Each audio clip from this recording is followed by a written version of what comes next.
તો કેશોદના રંગપુર ગામે પરિણીત યુવકે લગ્ન કરવાની લાલચ આપી દુષ્કર્મ આચર્યું હતું। ત્યારે કેશોદ પોલીસે પુનિત બાબરિયા વિરુદ્ધ ગુનો નોંધી કાયદેસરની કાર્યવાહી હાથ ધરી છે।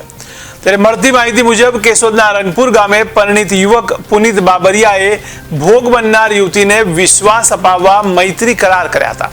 અને પોતાની પત્નીને છૂટાછેડા આપી લગ્ન કરવાની ખાતરી આપી હતી અને છેલ્લા 8 માસથી શરીર સંબંધ પણ બાંધ્યો હતો। ત્યારે મૈત્રી કરાર રદ કરી લગ્ન કરવાની ના પાડતા યુવતીએ કરેલો વિશ્વાસ ખોટો ઠર્યો હતો અને દગો થયો હોવાનું જણાયું હતું, જેથી યુવતીએ કેશોદ પોલીસ સ્ટેશનમાં ફરિયાદ કરતા ભારતીય ન્યાય સંહિતાની કલમ 65(2) હેઠળ ગુનો નોંધી દુષ્કર્મ આચરનારને ઝડપી પાડવા ચક્રો ગતિમાન કર્યા છે।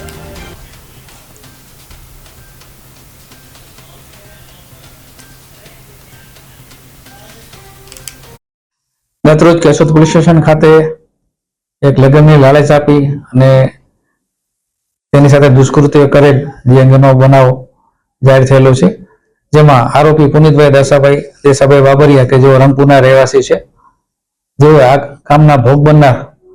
ની સાથે આજથી 1.5 વર્ષ પહેલા પરિચયમાં આવેલા। ત્યારબાદ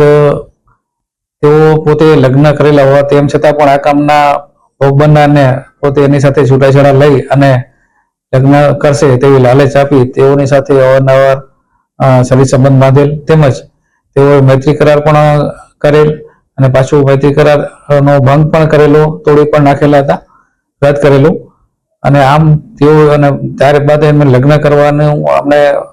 ભોગ બનનારે કહેતા તેઓ લગ્ન કરવાની ના પાડી દીધેલી,